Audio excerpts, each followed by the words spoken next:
ce bruit de calage et je voulais esquiver. Donc, j'étais là comme ça et j'ai fait ça. J'ai vu du sang, j'ai vu là du sang. Je fais lance-roquette sur le deuxième bus où il y avait nos bagages. Heureusement que c'était pas sur le bus des joueurs. Il faut que tu appelles quelqu'un, t'as annoncé mort en France. Oh ouais, sur BFM et tout ça, ça défilait. Emmanuel Adebayor, il avait fait une vidéo où il disait qu'en gros, tu trouvais entre guillemets ingrat. La daronne elle m'a dit de faire un choix. Elle a mis le ballon du foot et le cartable. J'ai choisi le foot, il m'a dit non, tu restes plus ici. Tout le tournoi me souhaitait sur moi. Tu les mettais où? Tu vois nos petits trucs de gants là, il y avait des sous dedans. Et je mentais à tout le monde qu'il y a gris dedans. Je me réveille, je vois en train de m'agrafer la peau comme ça. J'ai pris le mec par le cou. Je l'étranglais. Mais ce que je vous dis là, c'est pas un film. Hein. C'est une réalité. Le Yellen Football Show, c'est l'émission qui met en avant le football africain, mais pas que. Mais aussi en avant l'artisanat africain. Exactement. C'est pour ça qu'aujourd'hui, on a un petit cadeau pour vous. Vous pouvez retrouver les bracelets comme j'ai à la main. Ou encore des personnalisables comme les modèles ici. Pour ça, c'est très simple. Il y a un code promo disponible pour vous. Il suffit de taper YELEN10 sur le site fnajewelry.com et vous pourrez avoir accès à tous ces bijoux-là à moins de 10%. Merci à FNA Jewelry d'avoir sponsorisé la vidéo. Le lien en description, la famille. Bonjour, Emia Wezon dans ce nouvel épisode du Yellen Football Show. Le Yellen Football Show, c'est l'émission qui met en lumière le football africain ainsi ses acteurs. Je me présente, je suis là, je suis accompagné de mon frère Fof. Aujourd'hui, on reçoit un invité assez spécial. On reçoit le gardien miracle. On reçoit un ancien épervier, un ancien joueur du Togo. Un joueur avec un parcours assez remarquable dont vous allez en entendre parler. On est avec monsieur Kodjovi Obilale. Dodo, Wezon. Yo. Ça, c'est en élevé, hein, comme ça, vous savez. Ouais. Donc, Kodjovi, est-ce que tu peux te présenter déjà pour nos invités qui ne te connaissent pas? Moi, c'est Obilale Kodjovi, Dodo pour les intimes. Ex-international togolais et puis qui a eu un accident en 2010 avec l'équipe du Togo et je fais une Coupe d'Afrique en 2006 avec le Togo, Coupe du Monde et puis la dernière Coupe d'Afrique 2010 qui s'est terminée en drame. D'accord. De toute façon, on va y revenir. Hein. On va dire c'est quand même une grosse partie de ton histoire et de ta carrière. Mais d'abord, on va commencer par des choses peut-être un peu plus positives, notamment tes débuts. Tu es de Lomé, oui. Togo. Comment s'est passée ton enfance au Togo, l'ambiance familiale, etc. Mets-nous dans cette ambiance familiale des Obilale à Lomé. En fait, moi, j'ai grandi avec maman Martine et on était 3. J'ai une grande sœur, j'ai un grand frère, Andreas et André, et je suis le petit dernier. J'ai eu une enfance normale, un peu mouvementée par rapport à des problèmes familiaux, séparation et autres. Et puis du côté de maman aussi avec des problèmes de santé quand j'avais 5-6 ans. Donc voilà, j'aimais le foot, j'aimais la bouffe, j'aimais rigoler, j'étais un peu dynamique. Et puis, j'aimais aussi rigoler. Voilà. Ok. Et quel était ton parcours? Enfin, c'était comment à l'école? Comment ça se passait à l'école? À l'école, j'étais un gros bavard. Et ça, c'est sûr. J'étais un gros bavard. Quelqu'un qui embêtait beaucoup ses collègues à l'école. Et puis, voilà, parcours normal. Ça se passait bien. Mais tout de suite, j'ai su ce que je voulais faire. D'accord. Et tu peux nous en dire plus sur ce que tu voulais faire? Parce que j'aimais beaucoup. J'étais un enfant un peu turbulent aussi. Et puis j'aimais beaucoup le sport. Et tout de suite, j'ai dit à maman que moi, je voulais être un sportif de haut niveau. Il m'a dit non, tu vas pas faire ça puisque ma mère était au ministère des Finances. Okay. Donc elle était à fond sur la comptabilité, l'école et autres. Et je dis, moi, j'aimais pas trop la cravate et autres.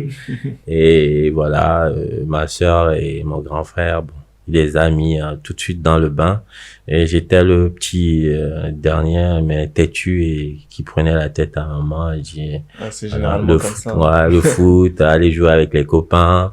J'allais dans un petit ghetto à côté de la maison, parce qu'il y avait des fumeurs, des gens bizarres, pas très nets. Mais je traînais tout le temps là-bas. J'allais même dormir des fois sur le terrain de rente, passer la nuit et tout. Tant jeune, là, je dois avoir quel âge? Je dois avoir 11, 10 ans. J'avais fait beaucoup de conneries quand même. Mais là, en vrai, quand tu parles de sport en général. T'as pas dit football tout de suite. Dans nos informations, on a vu que tu avais fait du basket. Ouais. Et puis, t'es arrivé à un bon niveau de basket. T'étais en équipe nationale quand même. Ouais, j'ai fait l'équipe nationale cadette. Après, ils m'ont parlé de la même chose, compta et autres. J'ai dit, vous me saoulez, je sais compter l'argent, je sais lire, je sais parler, ça me va et tout. Mais après, j'ai abandonné parce que il s'est passé aussi des choses avec l'équipe du basket, avec quelques enfants des barons. On faisait des conneries, et j'étais en garde à vue, j'ai failli même faire la prison. Ah ouais? Ah oui? Ouais. À cette époque-là, en cadet? Ouais. On était vraiment, parce que bon, on sortait en boîte, j'étais lancé, j'étais grand, donc je prenais le devant, l'argent restait avec moi, je cachais ça sous une pierre pour aller chercher la nuit, on allait au privilège, on allait à la soirée mousse, j'arrosais les videurs et tout ça, j'étais voilà un gangster quoi. Donc voilà, après on a fait des conneries, on est venu nous choper. On nous a punis, hein. Je pense que c'est les parents, ils se sont décidés, mais bon, sans l'accord de ma mère, elle était pas au courant. Ça l'a beaucoup énervé. On est venu me choper au stade, hein. On est venu me choper, voilà, le quartier voulait faire un peu le boucan, mais quand on a dégommé l'arme, tout le monde s'est replié et puis on nous a ramenés. J'ai fait 1 semaine de garde à vue quand même. Ah ouais? Une semaine? Une semaine? Ouais. Et à quel moment le football a intervenu dans ta vie au final? Le football était là, je faisais les deux. Je combinais, je finissais le foot. On finissait à 17h parce que au pays, la nuit tombe à partir de 17h, 17h30. Et à 18h, bon, je vais au stade de basket, je prenais ma douche, j'allais faire mes lancers, j'allais m'entraîner. Et quand j'étais arrivé, bon, ils ont dit, mais qu'est-ce qu'il fait ici? Tout de suite, je touche à tout en fait. Donc le coach il a dit voilà, toi tu vas venir ici, tu vas être pivot. Des fois on va te mettre ailier. Donc j'allais au cyber à l'époque, on payait 100 francs CFA, peut-être 20 centimes. J'allais regarder les matchs et tout ça. Et un jour bon, il y a un tonton qui m'avait laissé ses baskets. Mais j'aimais tellement ces Air Jordan, c'était mes premiers Air Jordan, mais ça s'est éclaté devant. Donc, du coup, moi, je l'ai cousu devant, tu vois, il y avait un trait. Donc, quand j'étais arrivé, les jeunes, ils m'appelaient chasseur. On a chassé ta chaussure devant. Donc, j'ai pris ce nom, tu vois. Donc, tout le monde m'appelait chasseur. Donc, c'est resté de ce côté. Et puis, je faisais les abdos, mais à fond. J'étais à fond dedans, hein, mais bon, après, j'ai arrêté suite à l'incident là qui s'est passé avec les dirigeants du basket qui nous ont punis et ma mère n'a pas apprécié, quoi. Donc, ça veut dire que, en fait, tu arrêtes le basket à cause de cet événement, mais est-ce que, du coup, ton choix vers le football, il a été forcé au final? Non, ça n'a pas été forcé parce que j'ai pas été tout de suite gardien de but, hein. Ah, je jouais arrière central, charnière central, milieu du terrain, mais comme je suis un moqueur, et je driblais du PlayStation, quoi. Foot style. Tu driblais la personne, tu rigolais. Et le coach, il a dit non, le foot, c'est pas ça. Soit tu fais des pas, tu occupes ta zone. Bon, moi, ça me disait rien. Mais j'avais du jus dans les pieds. Mais moi, c'était pour m'amuser. Un jour, ça l'a saoulé. Il a dit, écoute, aujourd'hui, le gardien n'est pas là. Vu que t'es grand, tu vas aller dans les buts. Et du coup, je dis, ah, quand même.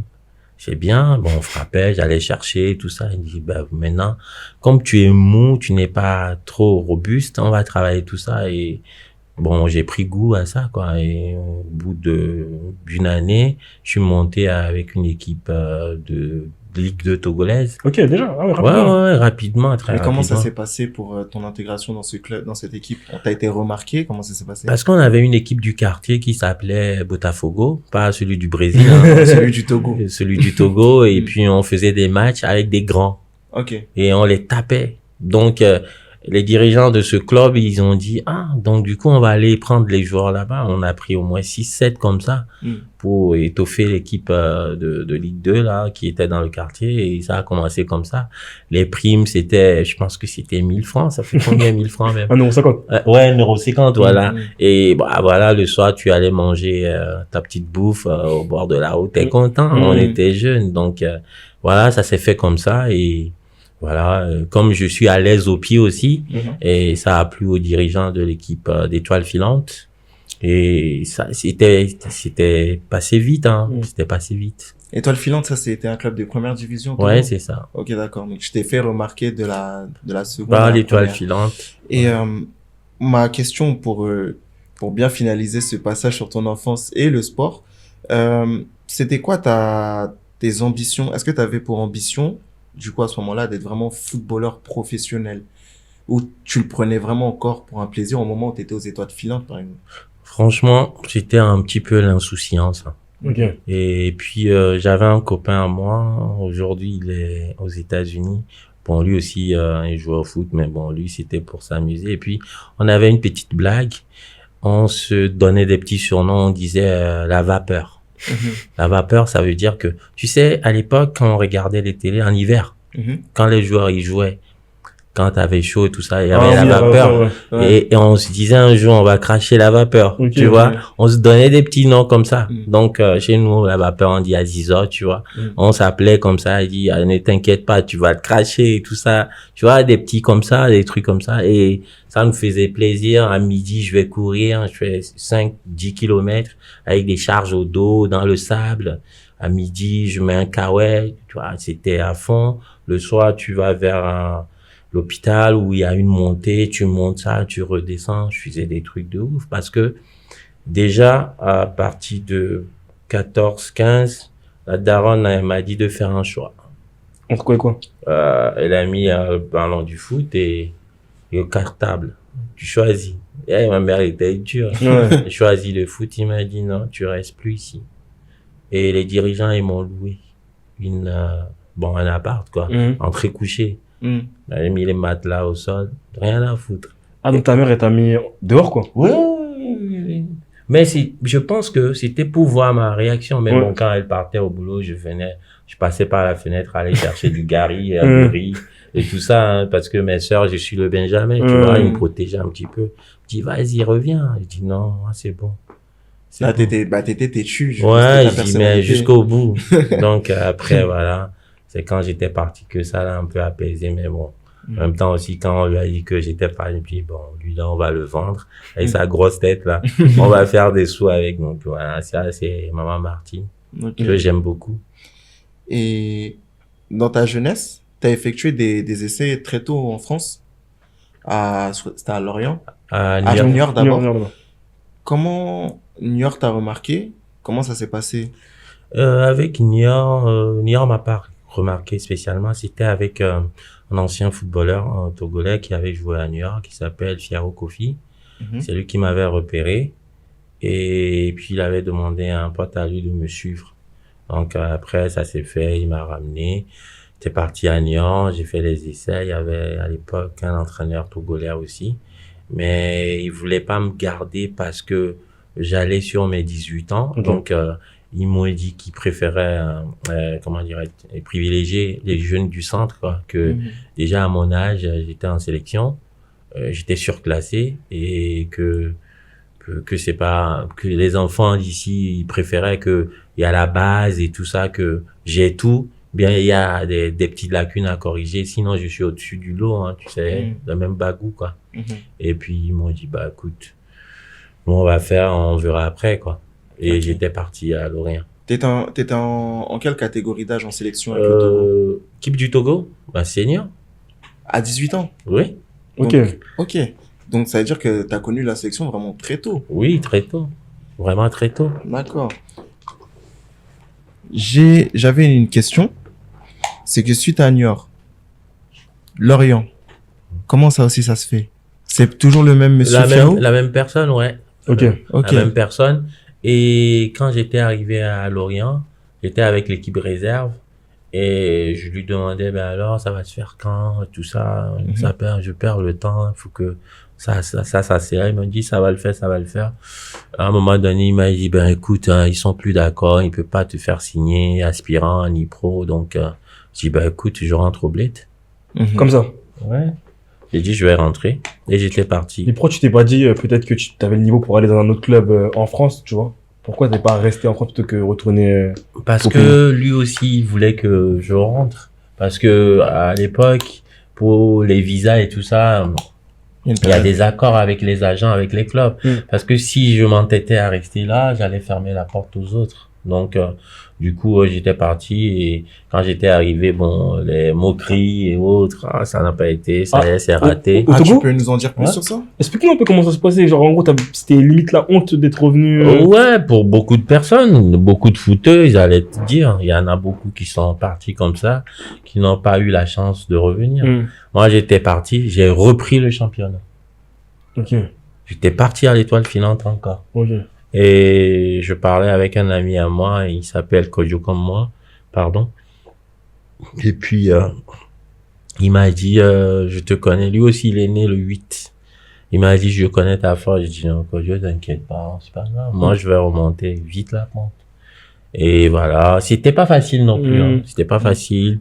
Et les supporters et tout ça, ceux qui t'aimaient pas trop, ils vont te vanner. Tu sais, en Afrique, c'est un peu ça.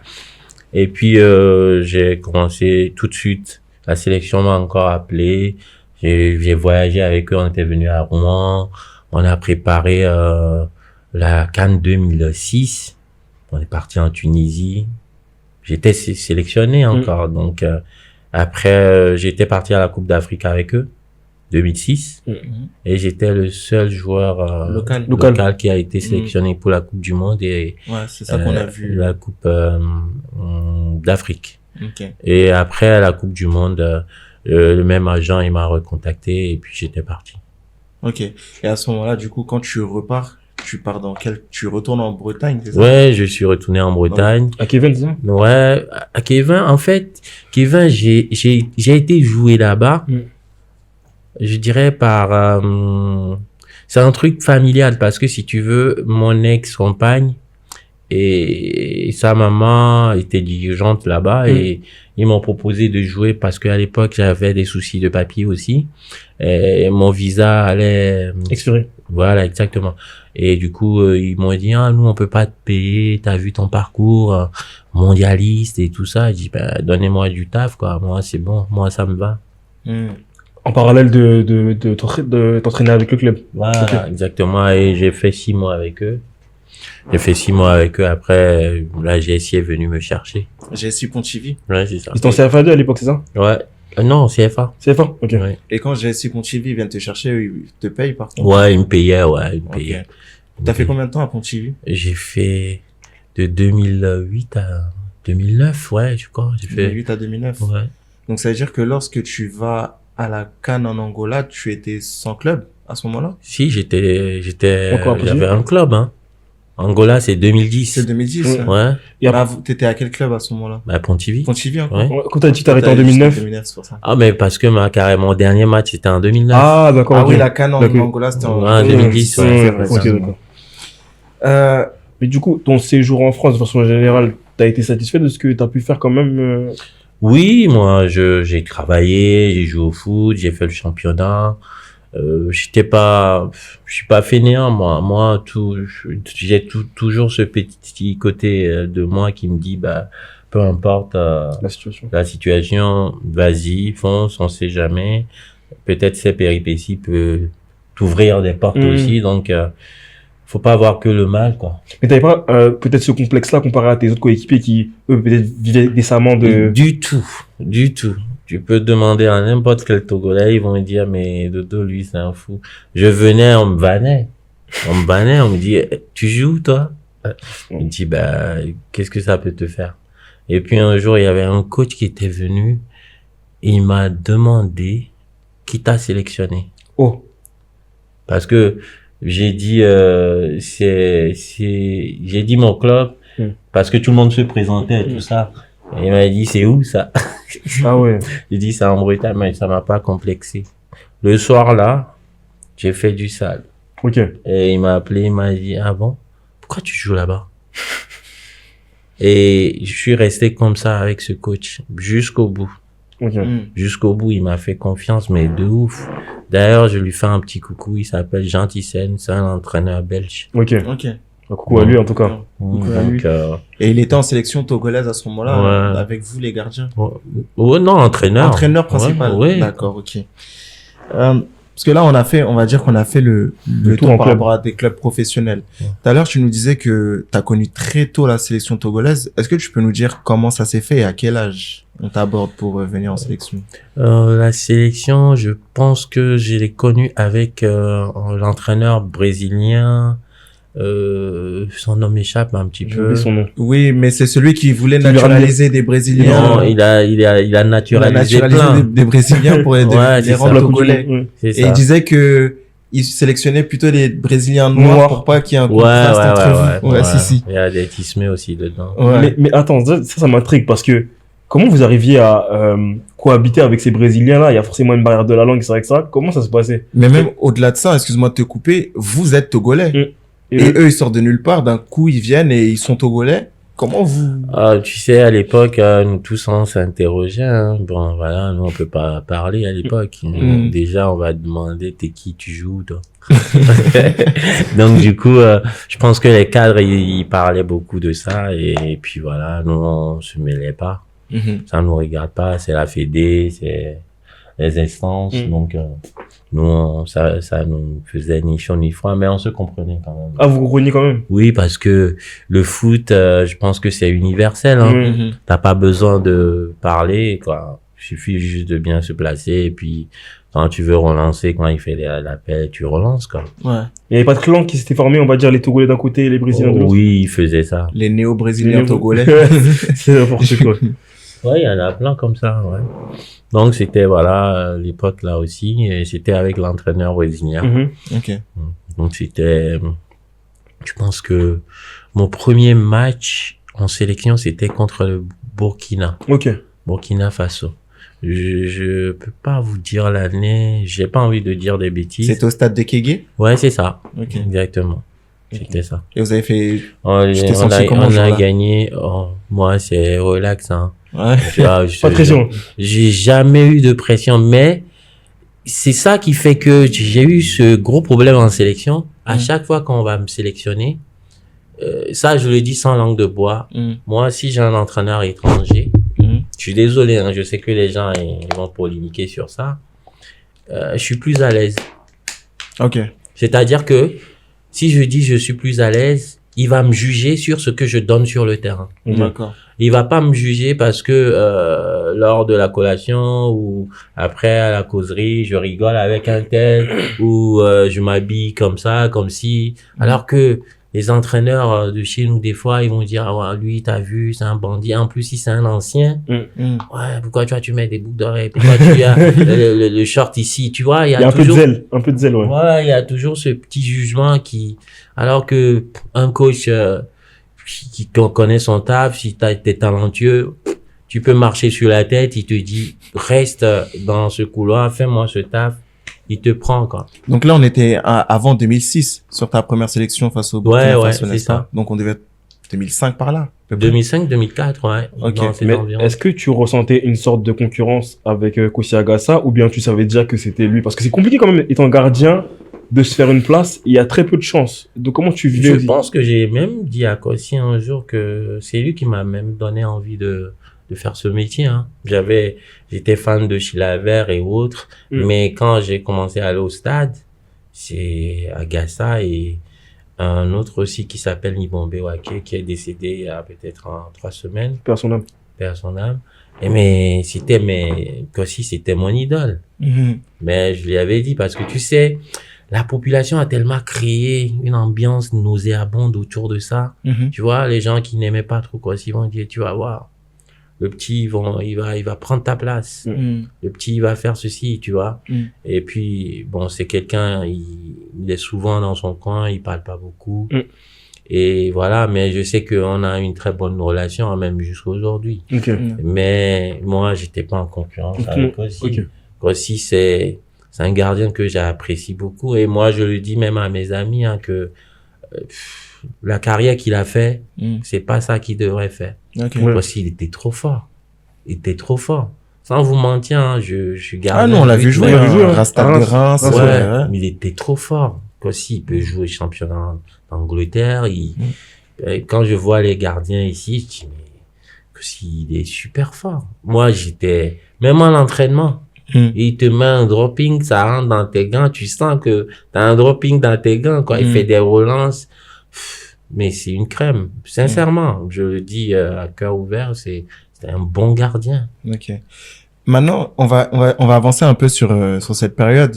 On va arriver vers la période 2005-2006. Donc, on va dire sur les éliminatoires de la CAN et de la Coupe du Monde, notamment. Vous avez eu une préparation très bizarre. Parce que déjà, vous avez eu plusieurs coachs, il me semble. Qu'il y a eu au moins 3 coachs. Il y a eu un Allemand, il y a eu le Brésilien, il y a eu Stephen Keshi. Et ensuite, il y a eu l'Allemand, du coup encore, Monsieur Otto Pfister. Est-ce que tu peux nous expliquer un peu comment ça s'est passé sur ces passages entre les coachs et comment ça vous a impacté? La transition. Ouais, en termes de sélection, parce que je pense que vous commencez avec le Brésilien d'abord. Oui. Donc le Brésilien qui naturalise les Brésiliens pour devenir Togolais. Après, vous avez Stephen Keshi, paix à son âme, qui a été aussi coach chez vous. Et avant la Coupe du Monde, c'est là que Otto Pfister arrive. Et après, il démissionne. Il démissionne. C'est son adjoint qui reprend les rênes et lui, il revient encore juste après. C'est un foutoir. Hein. C'est ça. Mais moi, je vais savoir, du coup, pendant cette période de qualification, vous, comment vous avez fait pour vous qualifier et pour la CAN et pour la Coupe du Monde? Vous savez, la sélection togolaise avant et maintenant, il y a une différence. Je m'explique. Parce que avant, il y avait beaucoup de joueurs qui ont joué dans le même championnat avant de partir à l'étranger. On se connaissait tous. C'est-à-dire que on peut jouer le championnat le dimanche, le vendredi ou le mercredi, on se retrouvait au Cheminot, un stade où il y a tous les joueurs de chaque équipe qui arrivent.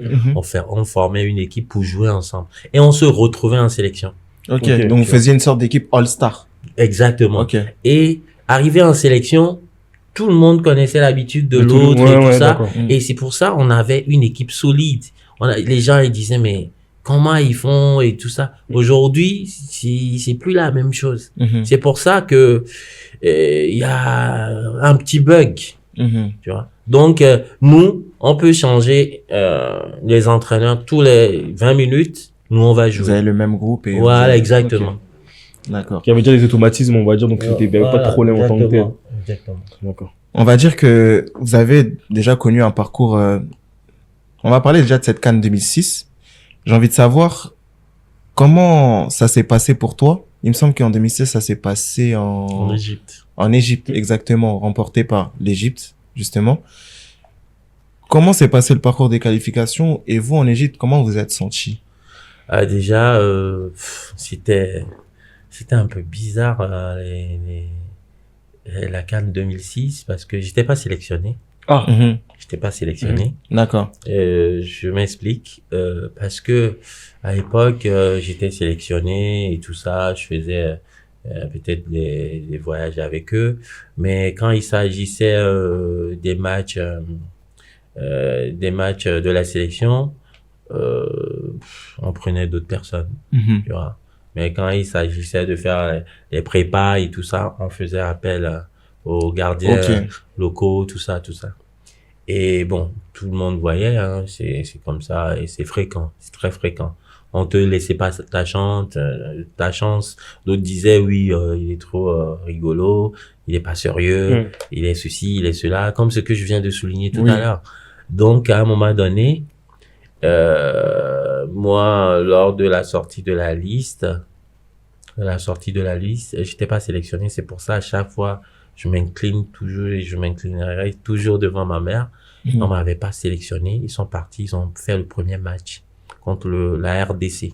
Une grosse équipe en plus Ouais, à l'époque. la Hein. RDC. Trésor Mputu, C'est et ça, Tailunga, exactement. etc. Ouais. Et je me rappelle que le lendemain, après le match, le lendemain, moi, je me mettais souvent sur une pierre au niveau de la maison et puis ma mère rentrait du boulot et elle m'a dit, j'ai un truc, elle m'a dit, mais pourquoi t'es triste, toi? Je dis, j'ai pas été sélectionné. Elle me dit, oh, ils vont venir te chercher, toi aussi. Je dis, mais maman, t'es folle. Mais ils ont déjà commencé la CAN, là. Je dis, non, ils vont venir te chercher.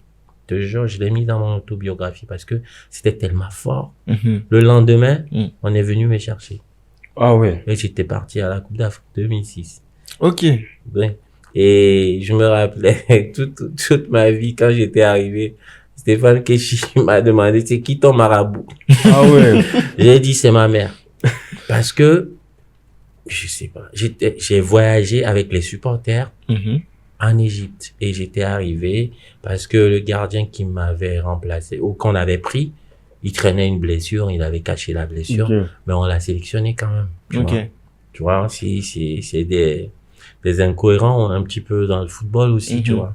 Et j'étais arrivé comme ça. C'est comme ça que j'ai fait la Coupe d'Afrique 2006. Ok. Donc à la base, c'était pas prévu dedans. On m'avait pas pris. D'accord. Et t'as voyagé avec les supporters pour aller en Égypte? En Égypte. Comment c'était possible? Mais parce que le dernier vol qui partait, c'était les supporters qui étaient dedans. Ok, donc toi t'étais déjà dans la ferveur du. Et voilà, de du l'ambiance. truc. Et en plus, c'est des supporters de l'Étoile filante. Donc, t'étais à la maison. J'étais à la maison. Je connaissais tout le monde. On a beaucoup ri sur le vol jusqu'à l'atterrissage. Après, ils sont partis. De mon côté aussi, je dois aller à l'hôtel. Place à l'anglais. Comment ça c'était chaud. C'était chaud, mais bon, j'ai réussi quand même à trouver un Français là-bas et qui m'a dit, écoute, tu vas par là, tu prends le taxi et puis il y a personne qui est venu me chercher. Ou ils étaient à Labo. Non, ils étaient à Labo. Ah, ok. Ils étaient à Labo pour venir me chercher. Donc, voilà. Et j'étais arrivé et puis voilà. Mais je ressens toujours cette détente en toi parce que même là, tu me dis, ils étaient à la bourre, mais j'ai l'impression que t'étais en mode, de toute façon, ils sont pas venus, je vais y aller. Genre, ça se voit que c'était On dirait que vraiment rien ne te touche. Véritablement. Je banalise beaucoup parce que le fait de ne pas banaliser, ça te met mal à l'aise, tu n'es pas bien, après ça joue sur ton moral, tu vois, ça se déteint, ça se déteint sur les gens, tu deviens méchant, aigri. Moi, je suis pas dans cet état d'esprit. D'accord. Ok. On va avancer du coup, parce que là, on parlait de la CAN 2006. C'était quoi votre parcours à ce moment-là déjà? J'étais encore, j'avais pas voyagé, hein. Mais vous avez fait quoi à la finalité, la sélection togolaise? Non, on a dépassé, on n'a même pas franchi le cap du premier tour. D'accord. Suite à cela, il y a des éliminatoires. Cela, par contre, qui a été vraiment impressionnant, c'est ceux pour la Coupe du Monde. Comment vous l'avez vécu? Parce qu'en plus, faut le dire, vous avez été porté par un très grand Emmanuel Adebayor sur les qualifications pour la Coupe du Monde 2006. Moi, il y a un match. Je sais pas si t'étais là au Mali. Non, j'étais pas là. Tu étais pas là? J'étais pas dans l'équipe. Tu étais pas dans l'équipe? J'étais dans l'équipe, mais j'étais pas sélectionné pour le match. Ah ok, donc t'étais dans le groupe, mais j'étais dans le groupe sélectionné, mais pour la liste des joueurs qui devaient, je suis jamais. Ok. Et donc dans ces parcours de qualification, tu as été convoqué pour quel match exactement? Pour la Coupe du Monde. Le seul match où ils m'ont convoqué. Pour la Coupe du Monde? Non. Oui, Aucun. Mais tu t'es retrouvé en Coupe du Monde quand même. Oui. C'est ça la difficulté quand t'es gardien en vérité. Non, c'est même pas ça. En fait, c'est ça que j'expliquais tout à l'heure. Vous savez, en fait, des fois, les gens, ils reconnaissent pas, ils vont pas reconnaître tes qualités. Tu vois? Moi, quand le coach était arrivé, il m'a dit, ça fait longtemps que tu es au Togo et tout ça. Et puis, je lui ai dit mon parcours et tout ça. Et il m'a sélectionné. Mais il y a d'autres personnes, ils vont l'interpréter autrement. Moi, je sais comment ça s'est passé. Tu vois? Tu peux nous dire? Non, parce que peut-être il a vu ce que les autres, ils ont pas vu. Ouais, voilà, exactement. Donc, il m'a pris, il m'a dit, je vais à la guerre avec toi. Ok. C'était le coach dont tu nous parlais? Exactement. Exact. Ok. Et là, c'est l'allemand. Oui, l'allemand Otto Pfister. Oui, c'est ça. C'est ça. Oui, c'est ça. Tu pars en Coupe du Monde. Et déjà, tu es le seul joueur local Qui a été qui a été sélectionné parce qu'en soi, vous étiez 2 joueurs évolués en Afrique. Donc, il y avait le gardien, l'autre gardien qui évolue au Mali. C'est ça. Et toi quel sentiment t'as eu et comment ça a été perçu au Togo, le fait que tu sois le seul joueur local en sélection? Est-ce que les gens demandaient plus ou est-ce qu'il y avait plus d'espoir sur toi? Comment tu le sentais, ce truc? En fait, je l'ai jamais dit ça, mais je pense que moi, quand le coach était arrivé, tout ça, moi, il m'a parlé, il m'a dit mes qualités, mes défauts. Il m'a dit, mais une chose est sûre, moi, je vais aller à la Coupe du Monde avec toi. Tu le dis à personne. Et j'ai dit à personne. Ok. Je faisais les entraînements, je faisais attention à moi. Je marchais comme si, c'est-à-dire que je faisais attention à tout. À pas casser quoi que ce soit. Ouais, toi. exactement. Et donc, voilà, et j'étais un petit peu au courant. C'est-à-dire que j'étais au courant. C'est-à-dire que il m'avait dit ça, mais sans me le dire, en fait. Oui. C'est-à-dire, il m'a pas dit, c'est sûr, je vais te ramener. Il m'a C'est pas comme dit. quand on passe le permis, là. Exactement. Tu vois. Donc, il m'a dit, s'il y a la guerre, s'il a choisi une personne, j'irai avec toi. Ok. Donc, je me suis dit, ah, ça sent bon. Ok. Et comment se passe cette expérience allemande, cette expérience de Coupe du Monde en tant que mondialiste? Ouais. Voilà. Parce que j'essaie de fouiller parmi nos précédents invités. C'était peut-être notre premier mondialiste. On vérifiera ensuite, mais Ouais. je pense que t'es notre premier mondialiste. Qu'est-ce que c'est de vivre cette Coupe du Monde 2006 en Allemagne? Mais c'est un truc de ouf. C'est le rêve de tout gamin. J'étais comme un fou. Et on dirait, on m'a ramené à Disneyland. Non, mais c'est vrai. Ouais. Je suis honnête avec vous. C'était un truc de ouf. J'étais content. Même pendant les entraînements, et tu fais pas des sorties et puis il y a une pierre qui va te rentrer dans le genou, tu vois. Et j'étais bien et ça se passait bien. Et il y avait les grands frères aussi qui te protégeaient, qui te donnaient des conseils, fais attention, t'as acheté quoi là? T'as mis quoi? Fais attention. Ok. Voilà, et c'est une expérience de ouf et je le souhaite à tout footeur. Parce que surtout, tu fais partie d'une histoire parce que c'est la seule et dernière fois que le Togo est allé en Coupe du Monde. Bah, j'espère qu'ils iront. Ils iront encore. bientôt, oui. On espère aussi pour vous. J'espère pour eux. Pour l'instant, t'as ce privilège-là de faire partie de ces joueurs-là. D'un cercle très fermé quand même. Oui, c'était, franchement, c'est le moment le plus important de ma carrière. Ok. Est-ce que tu aurais une anecdote à nous raconter sur qui se serait passé dans cette Coupe du Monde? Ouais, Que ce soit dans le vestiaire ou entre vous. Dis-nous. Oui, parce que j'ai une anecdote, c'est quand il y avait eu la grève, parce que il y avait des histoires de primes, et puis il y avait l'hélico qui atterrit dans le jardin de l'hôtel. Tu vois, comme dans les films Black X-Men, là. Tu vois, les mecs avec des calages dans la main. C'était comme ça, hein. Ah ouais. Ah oui, la valise en main, tout ça. Ça arrive. Et puis, on nous appelait un par un pour venir chercher La prime. la prime et tout ça. Et je marchais comme ça. Et je rigolais et je dis, oh là là, attends, je vais marcher un petit peu. Je ralentissais, je marchais, je ralentissais. Et puis les grands frères disent, hey, vas-y, avance toi là. Qu'est-ce que t'es en train de faire là? Bon, comme j'aime bien rigoler, et puis j'étais rentré. Ils ont mis les billets verts là dans la machine, ça faisait je faisais ça. Je dis, oh, ça c'est bien, ça sentait bon. Je dis, l'argent n'a pas d'odeur. Et du coup, ils m'ont donné les sous. Je te jure. Tout le tournoi, mes sous étaient sur moi. Attends, stagiaire. Tu l'as pas contrôlé. Le tournoi, mes sous étaient sur moi. Tu les mettais où? Tu vois nos petits trucs de gants là, Oui. le sacoche là, rouge là, Puma là. Il y avait ça comme ça, il y avait des sous dedans. Et je mentais à tout le monde qu'il y a gris dedans. Que faut pas toucher tout ça. Quand je faisais les échauffements avec aussi tout ça. Quand il y a des ramasseurs de balles qui s'approchaient, hey, Pep, hey, pousse-toi, toi. Et pourquoi t'avais ça? Mais je vais pas laisser mes sous je vais pas laisser 100 000 euros ou 120 000 euros ou 150 000 euros dans la chambre d'hôtel. Il faut être fou. Moi, je viens de la street. Et puis, Il y avait les sous là avec moi, je vous jure, c'est pas une blague. J'avais mes sous avec moi sur le banc, mes sous étaient là comme ça. Quand je prenais les photos avec Zizou, mes sous étaient là. Quand je prenais les photos avec Barthez, faut qu'on retrouve. Je vais chercher. Avec plaisir. Je vais chercher. Et mais j'ai une question. Cet argent, t'es retourné au Togo avec? Oui. T'en as fait quoi? Et en plus de ça, attendez, c'est pas fini. En fait, à un moment donné, j'avais un ami, d'ailleurs, je fais un coucou à Salifou Mustafa. Il avait joué à Aston Villa, il avait joué à Brest. Il m'a dit, bah, on va à la banque et tout ça. J'ai dit, ça va? Moi, je parle pas un mot allemand. Tu penses que moi, Dodo, je vais laisser mes sous à la banque ici et puis je prends l'avion et mes sous vont me retrouver? Non. Mais tu peux pas voyager avec une telle somme aussi. Non, on peut. Parce que à l'époque, je pense que on peut, vu que c'est la Coupe du Monde, on a une dérogation, tout ça. Et puis, il y avait notre capitaine Manu et Chéhi aussi qui était là. Et je pense que c'est faisable. Parce qu'on sortait d'une Coupe du Monde. Voilà. C'est pas tout le monde qui a un compte bancaire à l'étranger. Donc, moi, j'ai dit niette. Hein. Et du coup, moi, j'ai laissé mes sous avec Chéhi. Ok. Chez Emmanuel Adebayor. Oui. Ok.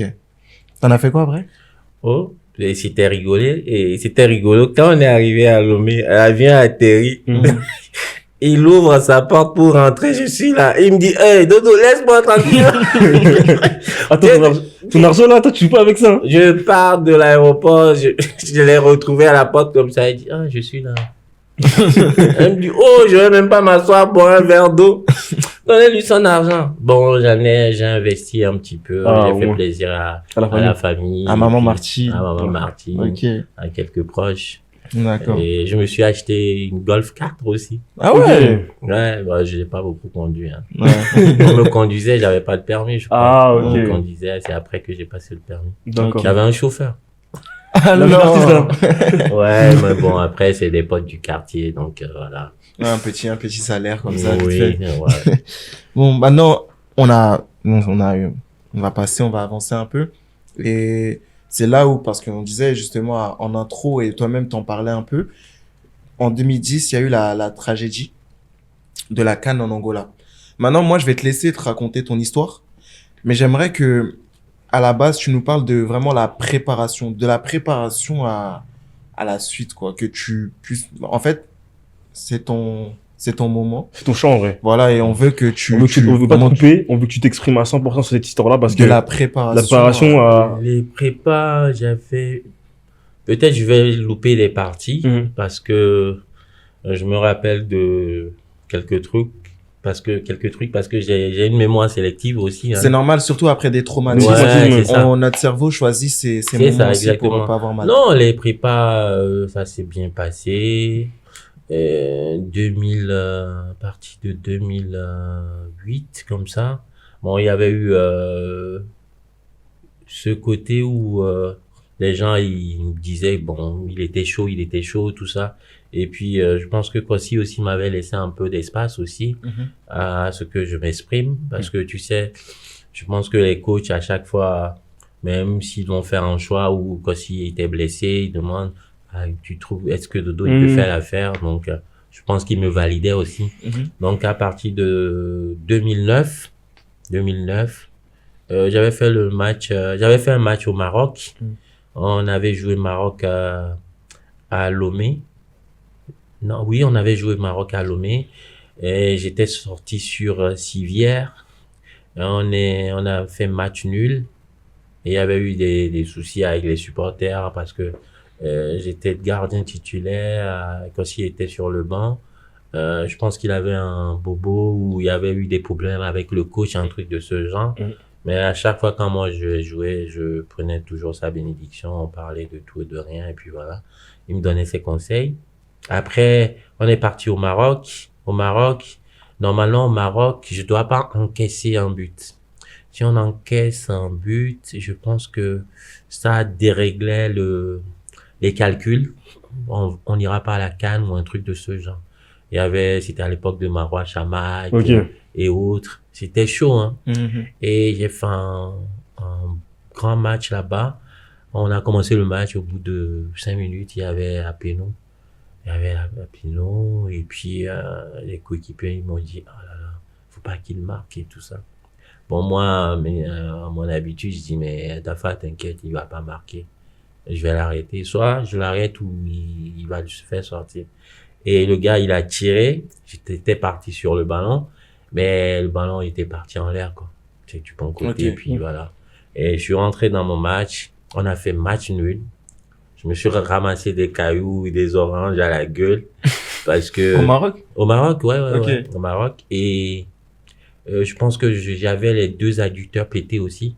Parce que c'était mon défenseur qui faisait le dégagement. Je voulais sortir, le coach, il voulait pas. Il m'a dit, faut qu'on m'attache. Je faisais des relances à la main. Parce que j'avais un petit peu les bras aussi. Donc, je faisais des relances à la main et tout ça. Les retropasses, j'évitais, tu vois. Où je faisais des pointus, quoi. C'était tellement chaud, j'avais trop mal. Et on a fini là-bas. Après, il y avait le match contre le Cameroun. Et on a joué à Accra. Et ce match-là, c'est vrai que lors de quand on était, je pense que du dîner, ouais. Et puis, non, du déjeuner, c'était à midi.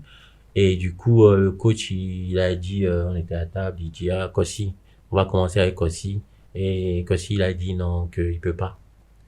Qu'il a mal un petit peu à la main et tout ça. Tu sais, moi, je suis quelqu'un, je travaille beaucoup.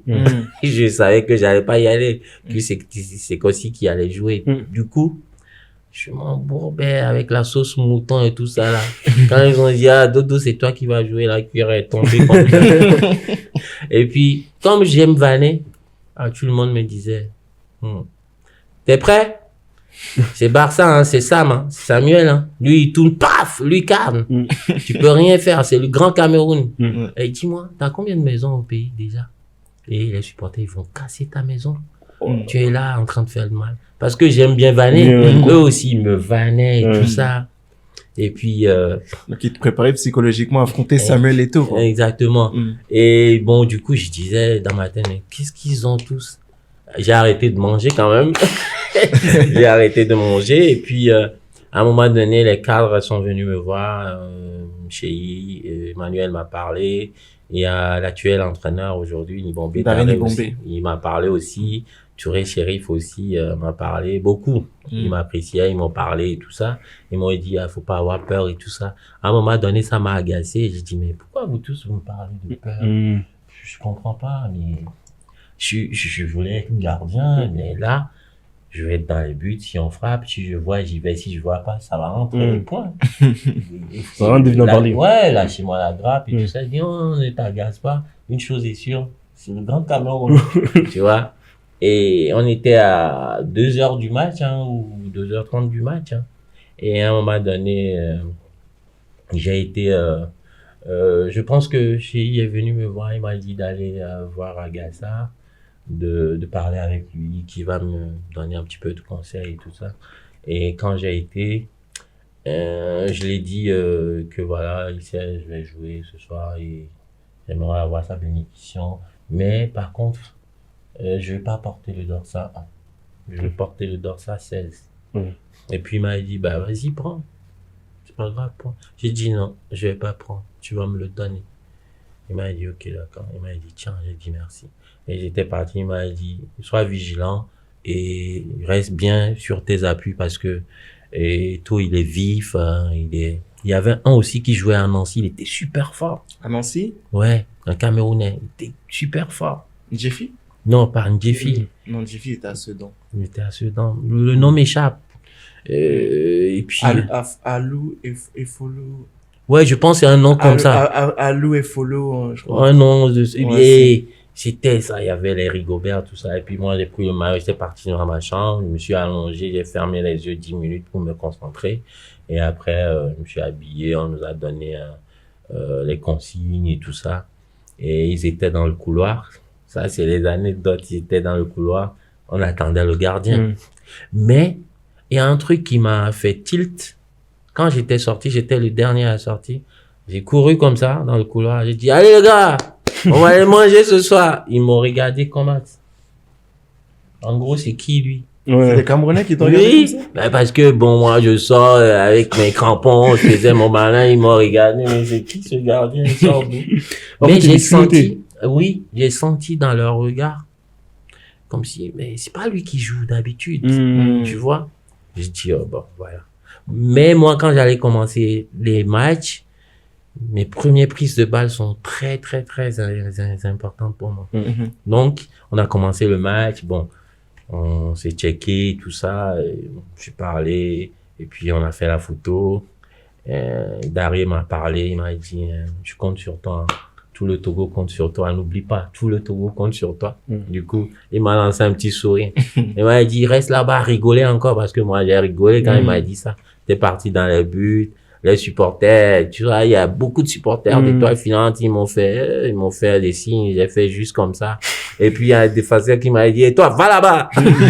Et on est dans le match, là. Je dis, oh, les gars, calmez-vous. En fait, toi, t'étais vraiment chill et c'est eux qui te mettaient la pression limite en vrai. Ben, c'est pas méchant, en fait, C'est eux en fait, ils voulaient qu'ils prennent son C'est sérieux. sérieux. Exactement. Mais c'est pas en toi. C'est pas à moi. C'est Moi, pas- c'est pas, je suis pas comme ça. Je peux pas, si je veux être voulais trop me concentrer. C'est là que t'allais arrêter le match justement. Ouais, je vais faire des bêtises. Je me connais. Donc, du coup, après, Eto, il a fait appel en profondeur. Contrôle orienté, Alex, il est venu, il est resté dans le contrôle, il était resté à côté, le mec, il frappe pas! Tu vois, le ballon qui arrive comme ça, le gazon qui s'ouvre comme ça. J'ai fait le panier, le ballon, il est arrivé. J'ai retrouvé le ballon au niveau de la jambe. Heureusement, je l'ai croisé. J'ai fait le panier, mais le ballon, il est passé. Mais comme j'ai croisé mon pied derrière, et j'ai pris le ballon, j'ai fait un petit bisou au ballon, et j'ai dit, ah là, c'est mort. Et puis, j'ai fait la relance, et puis j'ai réussi la relance, et puis je suis resté dans le match. On a fini le match. On a gagné 1-0, un but d'Emmanuel. Et après, Il y a beaucoup de matchs où il vous a porté. Hein. Oui, À il a Adebayor, porté, oui, il a porté l'équipe. Ça, on peut pas lui enlever. Il a porté l'équipe. Et le match est fini. On a sifflé la fin du match. Et quand il est venu me voir, c'est la première personne qui est venue me voir, qui m'a soulevé, il m'a dit, tu l'as fait. J'ai dit merci. Et j'étais tranquille, les gens ils venaient te secouer, mais j'étais encore tête en l'air. Moi. C'est après Que t'as réalisé. que j'ai réalisé, parce que je voyais qu'il y avait l'engouement. Ce jour-là, j'ai cru que mon grand frère, il allait pleurer. Je dis, mais c'est qu'un match, hein, une détente. Mais en fait, là, tu ressens, on va dire, un changement de statut aussi quelque part, non? Ouais, un petit peu. Parce que là, t'as toujours été un peu négligé et là, Exactement. aujourd'hui, on te voit comme le digne successeur de Kousi Agassa. Exactement. Et puis, les gens, ils ont réalisé que, mais pourquoi on l'a mis longtemps sur le banc? Pourquoi on l'a mis de côté? On pouvait lui laisser sa chance depuis. Et bon, voilà, les choses ont fait que, voilà, en 2010, ça s'est mal passé, quoi. Ok. Du coup, parce que là, c'était les qualifications, mais par rapport à la préparation de la compétition, il me semble que vous étiez d'abord à Pointe-Noire. Oui, c'est ça. Au Congo. Est-ce que tu peux nous raconter comment tout ça s'est déroulé avant qu'on arrive jusqu'à la tragédie? À Pointe-Noire, on avait fait un match avec l'équipe championne et on faisait tourner les gardiens. Et puis, il y avait un gardien aussi. Il était super fort. D'ailleurs, je lui fais un coucou. Il s'appelle Baba. Il a joué en Ligue 2 française. Il s'appelle Chagouni Baba. Lui, moi, je l'appelle Robocop. C'est-à-dire que tu peux être même à 1 mètre de lui, tu frappes, le ballon, il bouge pas. La concurrence était rude. Et puis, aussi, il avait une envergure, mais je te dis pas. Il tombe quand il a envie, quoi. Quand il va chercher, il tombe. On faisait l'entraînement. Les gens, ils étaient plus à regarder les entraînements des gardiens que les entraînements des joueurs. Ok. À Pointe-Noire. Mais c'était un truc de ouf. Et à un moment donné, on faisait les entraînements. Le coach nous a appelés aussi. Le coach aussi, il était un petit peu perdu. Je pense que ce côté, j'étais pas d'accord avec le coach. Ça, c'est mon point de vue, hein. Parce que le coach, tu sais, dans le football, il faut toujours respecter l'hiérarchie. Je parle avec beaucoup de modestie. Je pense que le coach, il a nuancé un petit peu le truc du genre, il savait pas qui prendre comme titulaire. Tu vois. Et je pense que ça a été un petit manque de respect. Ah, il a semé un doute. Un doute, voilà, tu vois. Et voilà, moi, peu importe ce qu'on va décider, moi, je suis toujours prêt, quoi. Et on a fait 2 matchs, je crois. Et après le 7 janvier, il y avait quartier libre. Et ce jour-là, j'ai dansé toutes les chansons de Dombolo. Et j'étais comme un fou. Ouais, c'est vrai. Je me rappelle. Aujourd'hui, je me disais, en y pensant, je me dis peut-être, putain, je vivais mon dernier jour sur Terre. Parce que j'ai fait n'importe quoi. J'ai dansé, j'ai bu au moins 6-7 bières. J'ai dansé, je prenais le coach et je le secouais, j'enlevais la casquette pour les dirigeants. C'était comme, mais quand tu veux m'engueuler, je dis, ben, c'est quartier libre. J'étais torse nu. Tout le monde me regardait comme ça, mais qu'est-ce qu'il a, lui? Ben, j'étais comme un fou, on vient à l'hôtel, je saute dans la piscine avec mes fringues. J'étais comme un fou, le lendemain, plouf, plus rien. J'étais calme. Et après, voilà, on a traversé, on était arrivé à la frontière Congo-Brazza, Angola. Arrivé là-bas, contrôle de passeport, prise de température. Et dès lors, j'ai commencé à avoir des bouffées de chaleur. J'étais un peu stressé. C'est pas dans mes habitudes. J'étais pas bien, quoi. L'atmosphère. Oui. Okay. J'étais un peu... C'était lourd. Oui, très lourd. Et du coup... j'étais rentré dans le bus, on s'est tiraillé un petit peu avec mon collègue qui était à côté, Batumi. Je lui disais, ben, mets-toi là. Il me disait, non, Capi, reste là. Non. Je dis, mais non, mets-toi là. Après, bon, je restais jamais au milieu du bus. Soit je suis avec les dinosaures de l'équipe, les grands. Je suis avec eux, je rigolais là-bas, on chantait, tout ça. Mais ce jour-là, je me suis assis là-bas, tout calme. Je suis sorti 3 fois dans ce bus pour aller faire pipi. Et puis, il y a Junior qui me disait, tu as peur du match ou quoi? Tu fais que sortir. Ben, j'ai fait pipi 3 fois. J'étais pas bien, en fait. Et j'ai appelé ma compagne de l'époque, Jessica, et j'ai dit, ben, tu peux me passer les enfants? Il me dit, ah, Mandy, viens, il y a Doudou qui veut te parler. Et puis voilà. Et je dis, ça va? Il me dit, oui, ça va, et toi? Bon, on a discuté. Après, bon, le petit, à l'époque, Ovi, qui doit avoir, c'était 3 ans, ouais. Et lui, il me parlait en hématopée, là, je comprenais rien. Après, il y avait la maman, j'ai parlé, et puis elle aussi, elle m'a dit, ça va? Mais on dirait que t'es pas content. J'ai dit, oh, ça va. Elle me dit, oh là, qu'est-ce qui va pas? J'ai dit, oh, je sais pas, je me sens un peu bizarre, je sais pas. Il me dit, en tout cas, j'espère que ça va bien se passer pour toi, tu as toujours voulu, c'est une vitrine pour toi, donne à fond, si on te laisse rien que 5 minutes, lâche pas. Je dis, ok, d'accord, j'ai raccroché, 10 minutes, badaboum, c'est parti. J'ai une question, t'étais au courant du contexte qu'il y avait à ce moment-là ou pas? Oui, du contexte, oui, parce que moi, bon, à l'époque, on nous parlait de l'histoire de l'Angola avec Jonas Savimbi, qui était le président d'Angola. Et puis, on savait, bon, moi, je savais parce que je m'intéressais un petit peu avec mes grands frères du quartier à la politique. Ils aiment trop les débats comme ça. Et on sait que Jonas Savimbi, il est décédé au Togo. Il avait ses enfants au Togo, donc on se dit, bon, il y avait eu ce problème socio-économique et politique avec le Togo, pourquoi ils vont nous faire passer par là? Les gens murmuraient, quoi. Justement, parce que moi, ma question c'était ça, parce qu'en fait, vous deviez rallier Luanda, donc la capitale de l'Angola, n'est-ce pas?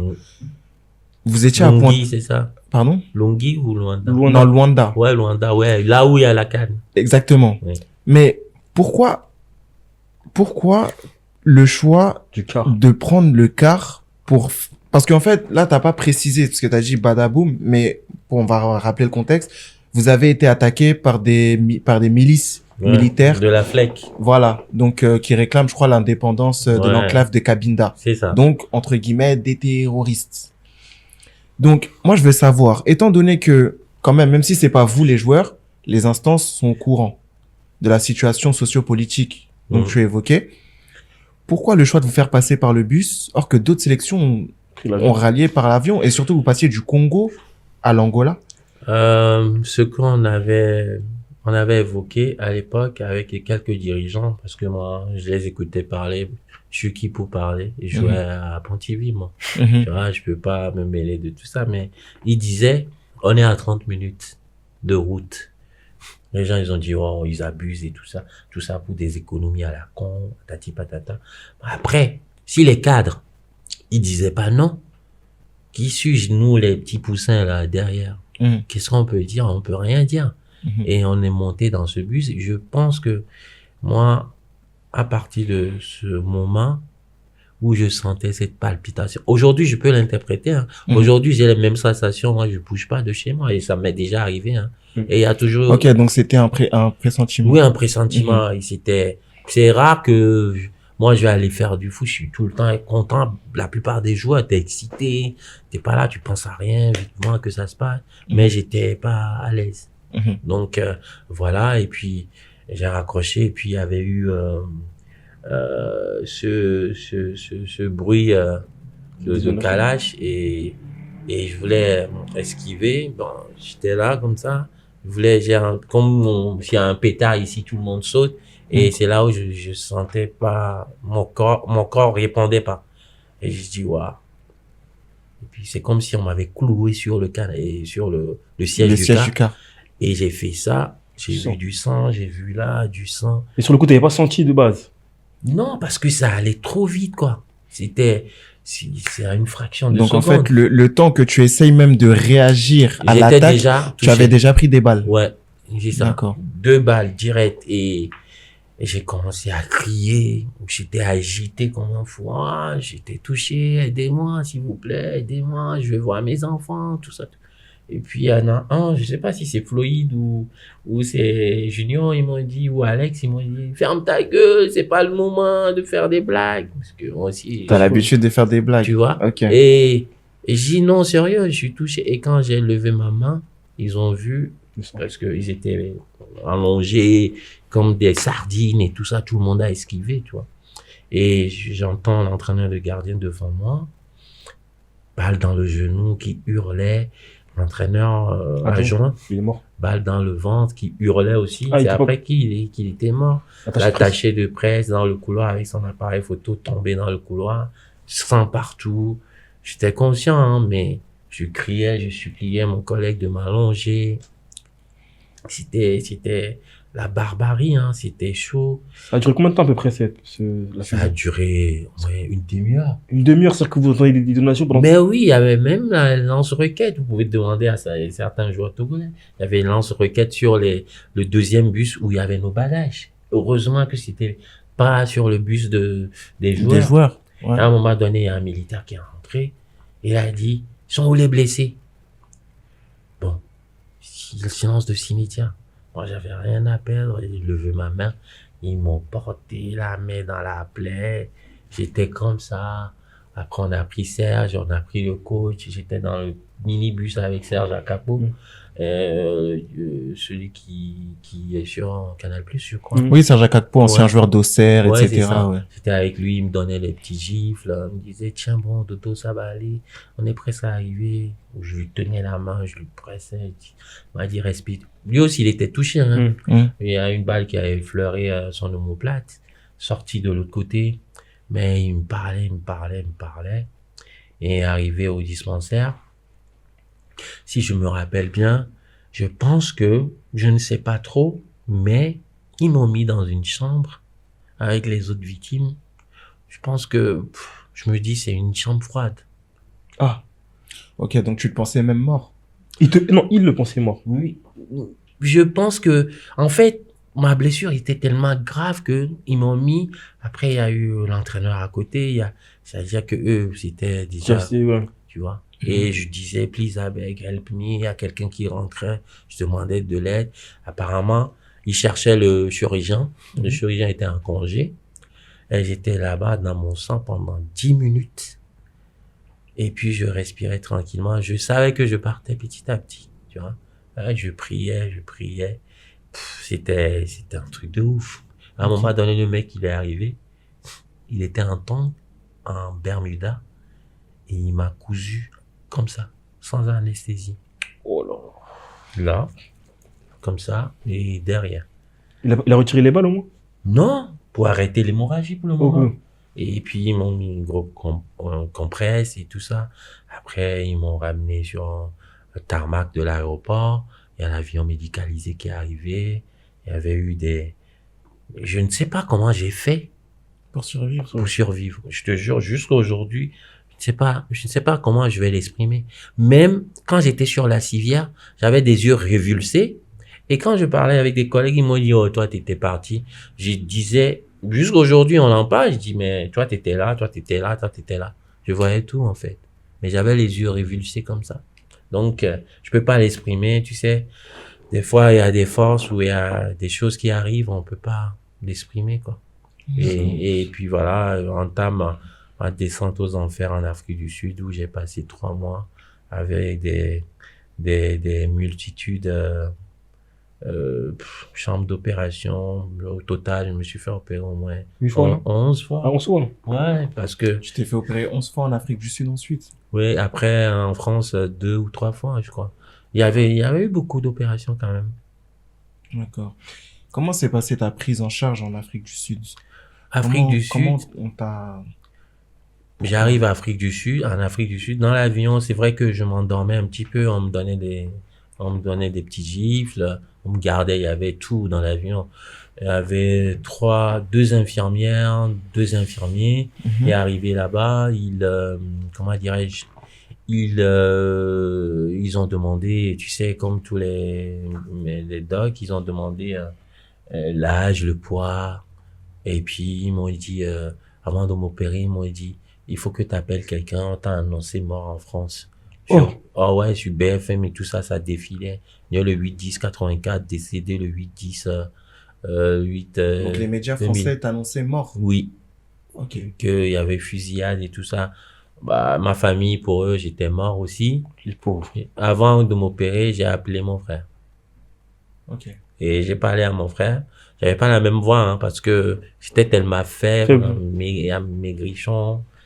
Et j'ai appelé mon frère, et puis lui, parce que c'est le seul numéro que je sais en tête, parce que c'est un numéro très facile. C'est 21 13 13, quoi, un truc comme ça. Et j'ai composé l'indicatif, puis j'ai appelé, et j'ai dit, André. Il me dit, c'est qui? Je dis, c'est moi. Toi qui? Moi, ton frère. Il me dit, ah, moi, je viens de perdre mon frère, tu m'appelles pour faire cette blague. Et lui aussi, il était dans un état. J'ai dit, s'il te plaît, écoute-moi, c'est moi. Et du coup, quand on était petit, on avait nos petits blazes. Parce que quand on allait faire des conneries, on faisait des blagues, on disait, si tu finis de manger, papa, si tu finis de manger, t'allais laver l'assiette, toi, tu allais laver ton assiette tout seul. Tu vois, on avait ce blague. Et puis, je l'ai dit ça en togolais. Et puis, là, il comprend. Il a compris direct. Je dis, maman est sur la terrasse. Il y a du monde à la maison. Il dit, elle pleure. Il me dit, non, elle parle pas. Et à un moment donné, on m'a retiré le téléphone. Et on a dit, let's go. Et puis, voilà, je me souviens plus de rien. Il a appelé aussi ma compagne de l'époque. Il a appelé Jessica pour lui annoncer aussi. Bon, je pense que ça doit les soulager. Et le plus marrant, c'est que ma fille, ma belle-fille, ma fille adoptive, parce que ma compagne avait une fille avant moi que j'ai adoptée, qui s'appelle Mondi. La traductrice s'appelait Mondi. Et il y avait une dame avec qui s'appelle Jessica. Et il y avait les mêmes personnes aussi chez moi, mais c'était tellement bizarre. Coïncidence. Ouais, coïncidence bizarre. Donc après, voilà, l'opération, je me suis réveillé, et puis les opérations sur opération. Et je me rappelle, un jour, on m'avait opéré parce que j'avais une occlusion intestinale. Et ça, je me rappelle comme si c'était hier. Je pense que la dose de l'anesthésie n'était pas énorme. Et je me suis réveillé en plein fermeture de la plaie, avec la graffe. Je me réveille, je vois, on est en train de m'agrafer la peau comme ça. Et j'ai pris le mec par le cou. Je l'étranglais. Mais ce que je vous dis là, c'est pas un film, hein. C'est une réalité. Ah non. On te croit. Non, mais c'est vrai que quand tu parles des histoires comme ça, les gens... Non, en fait, on est vraiment on est captivé par ce que tu dis. Ouais, les gens... Parce que tu l'as jamais raconté ailleurs, en vérité, en détail comme ça, tu vois. Ouais, et peut-être dans mon autobiographie, pour les gens qui l'ont lu.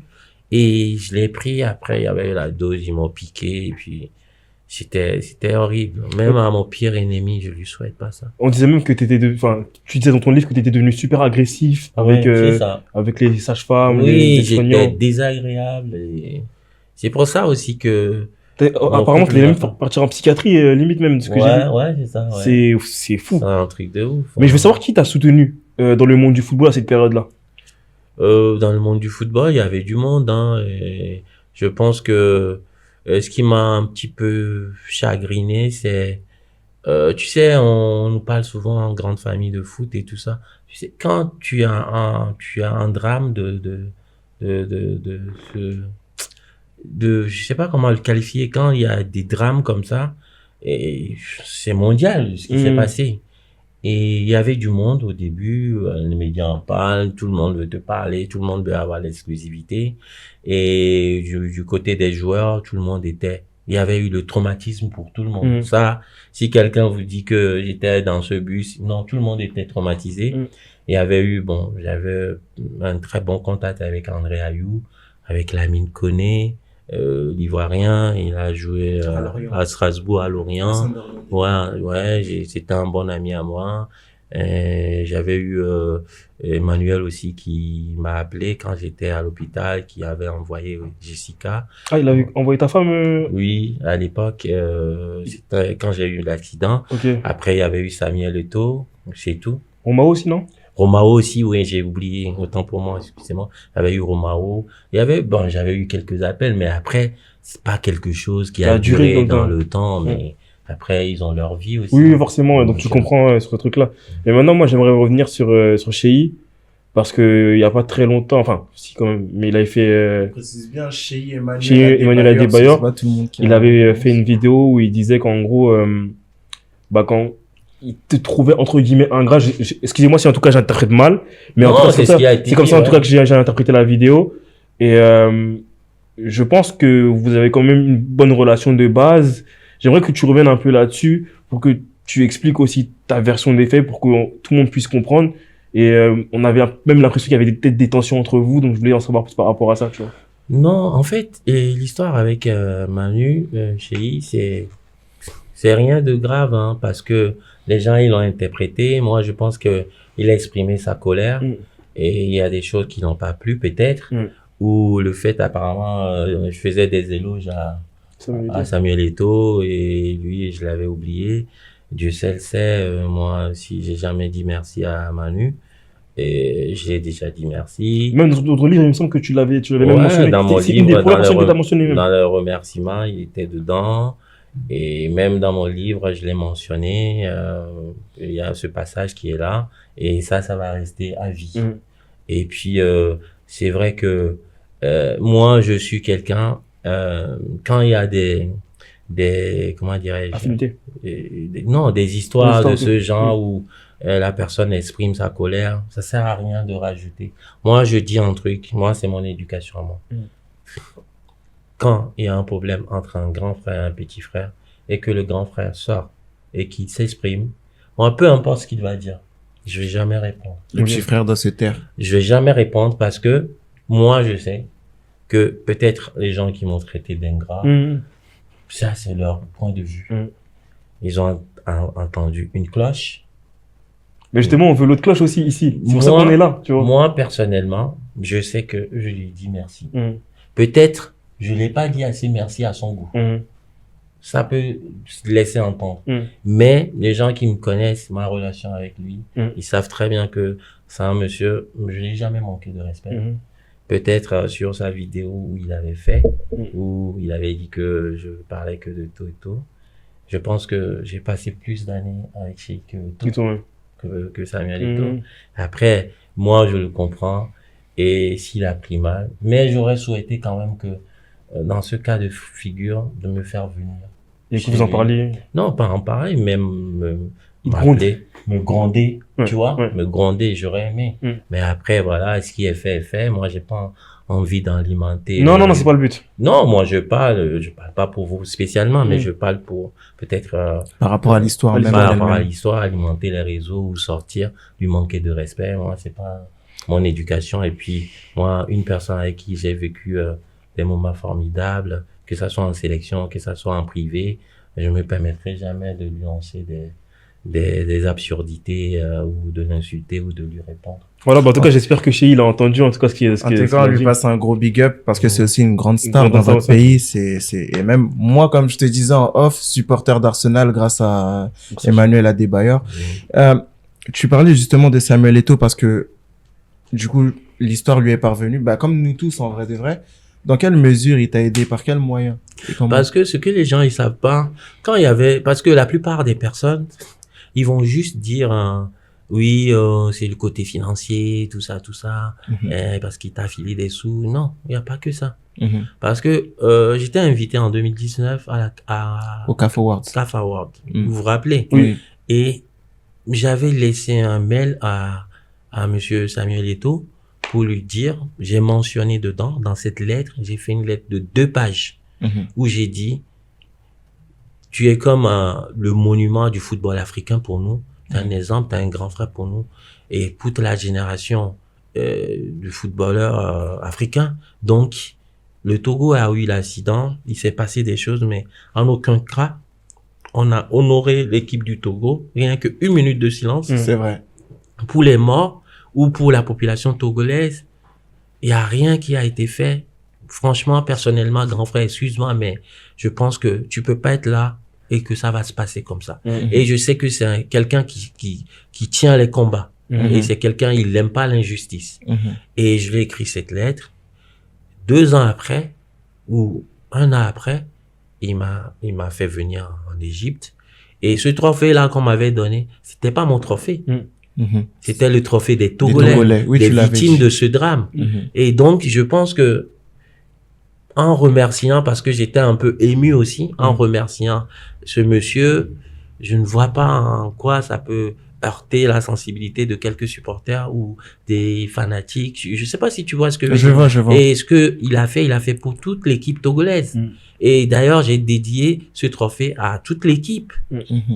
Que ça soit les dirigeants, les joueurs, les ramasseurs de ballons, les intendants, c'est pour le peuple togolais. Moi, en toute sincérité, je peux pas dire je m'en fous de ce trophée, mais ce trophée aujourd'hui, normalement, même si on a mentionné mon nom dessus, c'est pour le peuple togolais. Il a plus de signification pour le Togo que pour ta propre personne. Exactement. Et là, même il y a des gens, ils me demandent, alors tu l'as mis où? Ben, c'est dans la maison. Si tu as envie de venir voir, ben, tiens, prends en photo. Je donne aux gens comme ça, ils prennent en photo, ils sont contents. Moi, ça me va. Même si on me dit, viens, pose ça à la Fédération togolaise de football, ça va me faire ni chaud ni froid. Et moi, je voulais savoir, parce que suite à l'accident et à tous les événements qui se sont passés ensuite, tu avais entamé des actions, on va dire, judiciaires. Je crois, où tu avais pensé, je sais pas, par rapport à l'encontre de la CAF et même potentiellement de la FIFA par rapport à cet événement. Est-ce que tu peux nous dire dans quel état d'esprit t'étais et où en étaient tes démarches à ce niveau-là et comment ça s'est réglé au final?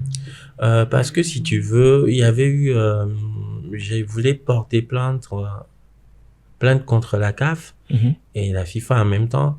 Et après, j'ai eu des avocats, on a parlé, on a discuté, mais c'est la CAF quand même. C'est la FIFA. C'est pas facile, ça peut prendre 20 ans. Après, il y avait eu Blatter qui était là, et Blatter, il avait un peu géré mon hospitalisation aussi. Il y avait eu des choses qui étaient passées. Maintenant, avec la CAF, en y pensant en étudiant le dossier avec mes avocats, normalement, la CAF a vu avec le Togo. Moi, je vais pas me lever et puis je vais attaquer la CAF. La CAF va voir l'instance togolaise et discuter et puis voir. Moi, c'est moi qui devrais aller voir la fédération pour dire comment on fait et tout ça. Et en 2012, j'ai pris une audience. J'ai pris l'audience au palais présidentiel, j'ai discuté avec le chef de l'État, ça s'est bien passé. Et puis, de son côté à lui, il a fait des choses personnelles. J'ai repris ma formation pour être éducateur, des trucs comme ça. Et puis, il y avait eu un décret qui a été signé dans l'hémicycle togolaise. Et comme quoi, chaque année, ils doivent m'octroyer une somme de, si je dis pas des bêtises, peut-être 15 000 € par an, des trucs comme ça. Même si c'est pas respecté dans dans les normes où il y avait eu des hauts et des bas. Au moins, ça a été fait. Et puis, c'était une bataille judiciaire. Et à un moment donné, il y a ma vie aussi. Tu vois. Donc, j'ai pris un peu du recul face à tout ça. Et puis, j'ai mis l'eau dans mon vin. Et puis, l'histoire, là, c'est estompé petit à petit feu. Mais du coup, parce qu'il y a eu, je sais pas si on peut pas dire négociation, mais je crois que la FIFA t'a donné quand même un montant exceptionnel, il me semble. 72 000 euros. 72 000 Mais euros. c'est pas à moi personnellement. Parce que moi, j'étais assuré. Justement, c'est ça que j'allais dire. Parce que toi, ils t'ont donné 72 000 euros, mais ils se sont aussi engagés à t'aider dans tes démarches dans tes projets futurs. Oh, ça, c'est du poudre à pelle à papa. Ouais, parce que ça, c'est ce que j'ai vu. Ouais, mais bon, ça, j'ai vu que Blatter t'a donné 12 000 euros aussi, un truc comme ça, non? Oh non, c'est pas Blatter, parce que je pense que même l'UNFP ou la Fédération française aussi m'avait fait un chèque de 7 000 ou 8 000, un truc comme ça, alors que je jouais pas pour la sélection française, tu vois. Il y a beaucoup de personnes qui m'ont aidé. C'est des fonds de solidarité, on va dire. Oui, exactement, tu vois, il y a beaucoup de personnes qui m'ont aidé. Et j'ai envoyé des lettres, j'ai dit merci. Et donc voilà, moi je ne suis pas quelqu'un, j'oublie pas ce que les gens ils ont fait pour moi. Même la population togolaise, il peut, même s'il y a une personne qui est là et qui a une pensée positive à mon égard, c'est une prière aussi. C'est pas spécialement l'argent, mais l'argent, et ça contribue, ça fait pas tout. Une pensée positive, vous dit, j'espère que ça va aller pour lui. C'est une prière aussi. Parce que là, à l'heure actuelle, on a 15 ans quand même du drame, de la tragédie. Quelle est ton actualité aujourd'hui? Comment tu vis? Comment tu occupes ta vie? Moi, j'aimerais poser une question juste avant. Ok. Juste après cette période-là, comment tu t'es reconstruit avant toute chose? Ouais, d'abord. Après cette période, ça a été dur. Parce que il me semble que tu as eu des pensées suicidaires, des choses comme ça. Oui, il y avait eu la séparation. Il y avait eu mon fils qui avait perdu la parole.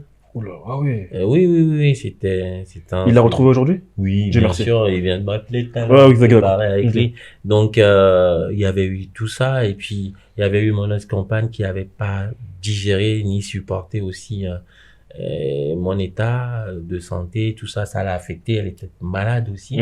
Et tout ça qui a fait que, la famille s'est déchirée. Tu vois, les drames, soit ça vous soude, soit vous déchire. Donc, c'était ça, et puis, voilà, c'était pas évident, hein, c'était pas évident. Je conduisais des fois, je savais même pas où j'allais, quoi. Ah ouais. Ouais. Et juste après, il y a eu le livre que t'as fait. Pourquoi avoir pris la décision d'écrire ce livre-là, cette période-là? Tu as sorti en 2015, si et d'avoir même choisi le titre, un destin foudroyé, parce que c'est quand même un titre assez fort et significatif pour ceux qui connaissent justement ce qui s'est passé.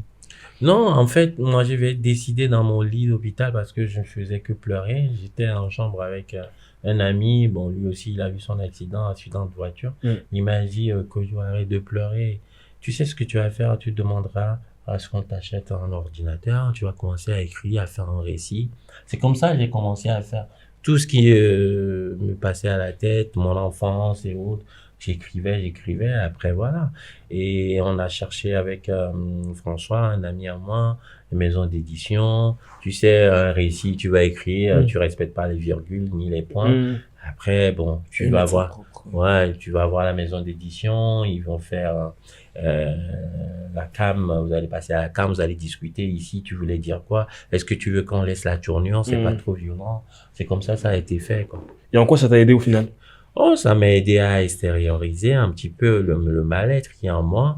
Ça m'aide aussi à parler à la jeunesse togolaise, à la jeunesse africaine, et de ne pas faire certaines erreurs et à être toujours positive, et peu importe la situation, aller vers l'avant, et tant qu'on vit, il y a l'espoir, quoi. Le livre, il a bien marché?